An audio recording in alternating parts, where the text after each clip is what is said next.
What's it like to be a teacher or provide tech support in our industry? In today's video, I've got a guest, JC Canfield. We've done other videos together. We've talked about ductwork, we've talked about sizing systems, but today we're going to talk maybe about some more real things. So JC, if you don't mind, maybe take a moment to introduce yourself, maybe what you do at the company, and let's dive into this. Well, my name is JC Canfield, and I am a TSA, a technical service advisor. So I am the guy that when you call in and ask for tech support at the store that I work at, I'm the guy that you're going to get.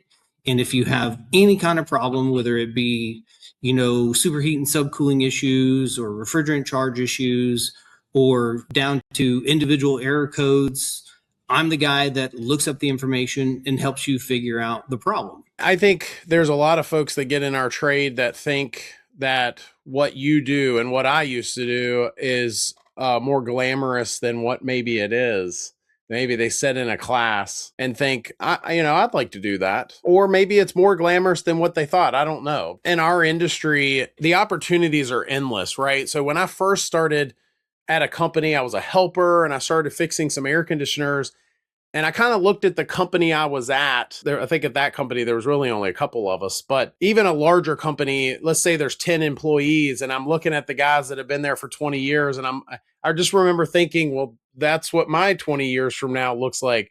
And now fast forward, and I've been exposed to the manufacturing side and the wholesale side. And of course, the contractor side of this. I was at a company where I was a quote unquote TSA. That wasn't my exact title, but it was essentially the same role. And I just remember, not realizing that was an option, if you will. If someone wanted to really learn our trade, that they could get paid for what they know versus what they do. And, can you speak to any of that? Being out in the field and holding every position available within a heating and air conditioning company, being a TSA is definitely a huge difference.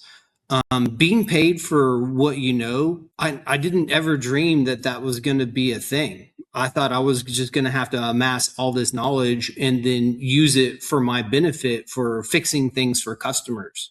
Now, every heating and air conditioning technician in my market is my customer. The company I work for pays me, but I really work for the technicians and the contractors out in the field.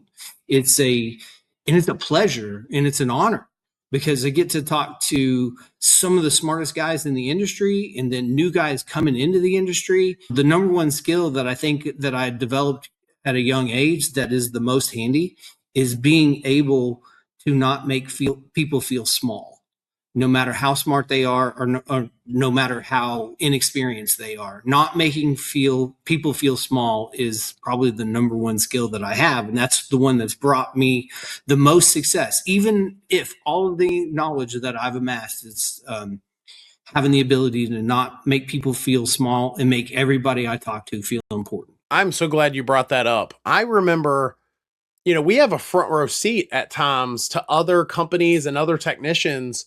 And I remember meeting like a young up and comer, and I remember calling their boss and saying, I know you already know this, but you've got a good one over here. Like this guy, he's doing things right, guy or girl, but just, you've got a good one, a young and up and comer here. And I just remember that as well, just being really excited about seeing somebody that is going to do well in our trade, whether they know it or not. Or the guys that want to do stuff right and they just don't have the knowledge yet. Those are the ones that come to my weekly classes. I have weekly classes here. I speak for about an hour and we talk about anything from airflow to indoor air quality. And we have those classes here on a weekly basis during the shoulder season. And I've had over 300 people come through here this year. And it's, I think that's going to affect the entire market because there's not that many technicians. Yeah. You beat me to it. I mean, there's a whole other side of this business where, yes, we're the tech support at times, but, for those of you that don't know, that watch my YouTube channel, I actually worked at a company for almost 2 years doing this. And there's this whole other side of teaching, and you're at the front of a classroom And that classroom can look very different. It can be at times, introducing a new product and maybe some more slideshow type classes. And then there's other times where we were getting our hands dirty a little bit. And it's very rewarding at times, but it was also for me, and I wonder what your thoughts are on this, JC, but it's almost like I had to wear a different hat, if you will, in that I almost kind of had to become a showman. It's almost like what I have to do here with this channel at times. But it was almost like there was my tech support hat and I was taking calls and trying to really get in the nitty gritty and maybe even have my nose buried in a manual. And then there was other times where I was in front of a room teaching and almost like trying to get folks excited about something I felt like they should be excited about. The teaching aspect is great, and I get nervous about getting some of the stuff that I have to teach, especially if I don't know as much as I'm expected to know, and I don't always understand it. But when a new product launch comes out and I have to explain, how this inverter compressor is different from that one, and, the technical information is 2 weeks old and I haven't had a chance to fully digest it yet, that gets tough. It's draining. And to tell you the truth, I've gained a huge amount of respect for teachers in general because, a 4-hour class just completely drains me. And I do those once or twice a month, and you have teachers that do that all day long, and I don't see how they ever.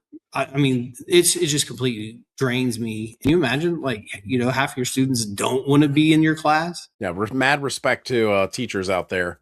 I think that there's also a sales side of it as well. So if somebody got into this industry, at the end of the day, we've got to keep our customers and the technicians themselves happy, so that way their customers, their home, the homeowner that actually owns the product is happy. And of course, we're introducing new products. But then there was also support for our stores and the employees of the company as well, and trying to make sure they understood what the new products that are coming out and the ins and outs of what exactly we are providing. Yeah, so I get a lot of questions from the store, and I also handle the counter training. So keeping the counter guys updated on their on their knowledge, because they have to have a lot of knowledge too, and they're also the front line of defense to me, because they keep, they answer a lot of technical questions at the counter, and they're physically showing, hey, this is where you hook up this is where you hook up that. And they do a lot of that stuff that I can't do over the phone from my desk. And so keeping those guys trained is especially because none of these usually are heat and air guys. There's somebody that, got promoted out of the warehouse. Yeah, they've seen this part 1,000 times. Now they have to know what it does, because we promote from within here.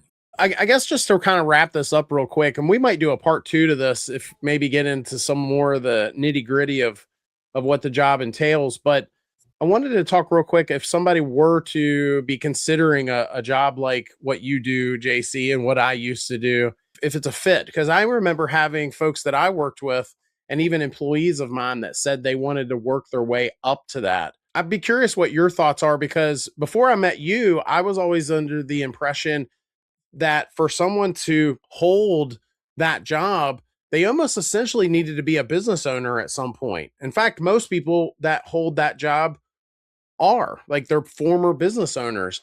But I do think that you broke the mold on that, because as I understand it, you did not own a company. You worked for a company and you were just really good at what you did. I think it would be nice to kind of hear your thoughts on how someone could work their way up to being good at what you do. Well, first you have to work on your communication skills. That's the most important thing to have in our industry, is being able to talk to other human beings, look them in the eye, all of those skills, and then being able to think on your feet. And then you have to amass a huge amount of knowledge about heating and air conditioning equipment. Then you have to understand all of the tools that it takes to find new information. So you have to understand how to use all the different websites and how to read a manual, and being able to separate the important stuff out from all the fluff and safety information, because these manufacturers have to put a ton of safety information inside each one of those manuals, because if it's not, they get sued. because somebody gets hurt. So you've got 25 pages of just safety stuff about this piece of equipment. And that's unfortunately how it is. And then they also bury the technical stuff inside the safety stuff, so they know you read it. One thing that I know, and I'd be curious what if you could speak to this on if there was anything that surprised you about the job once you got into that role. Because for me, the biggest thing was before when I was at a company, I was working at multiple different brands. I was working at times on systems that were, 15 years old. And it was almost like I had to just switch something in my brain because it's very different. You're no longer working on something that worked well for 10 years and now there's a problem and you've got to figure out what that problem is and learn these different brands. When I got into the role I had at the wholesale side and the tech support, I'm now working on nothing but new equipment, and I almost needed to become a specialist in a specific brand or two and just really know the products in and out, and also understand that I'm not working on something that worked well for 20 years. I'm working on something that either there was a problem with the equipment right out the box or a problem with the installation and something that was done there. And it was very different on the detective side of it, if you will, trying to decide what is wrong here. Very different set of circumstances. Yes, and then the biggest thing, the most satisfaction that I've gotten out of the job is when I'm teaching and when I'm on a tech support call and the technician has an epiphany about their skills and how thankful they are when they call me and I get them through the problem. Because I mean, I'm not 100%. Nobody can be 100% in helping people fix the problems. Some people don't actually have their meter out when they're talking to me, because I ask somebody, hey, what's the voltage of that? And they say, oh, it's 115 volts, when I know it's actually probably closer to 121 or 122. You know what I mean? Because they're telling me I've got 29 volts on the transformer, and I know the turns ratio of most transformers is this. And so I know the voltage is already that. So it's the epiphanies that the guys have when, and how thankful they are, because a lot of these guys, they feel really inadequate when they don't know something. Nobody else does. We're just working through a problem, and that's why they were called out there for, and that's what they're getting paid for. And just being able to transfer my knowledge about how to solve problems is been the most rewarding thing. And then how happy some of these guys are when they actually solve a problem. We're going to do more videos like this in the future. If you're not subscribed, make sure you do that. If you like this video, I think you'll like this one even more. It's where I go over a board that you should be installing with every A2L install that's a mismatch. Thanks for watching. Hit that subscribe button for more HVAC tips. We'll see you next time.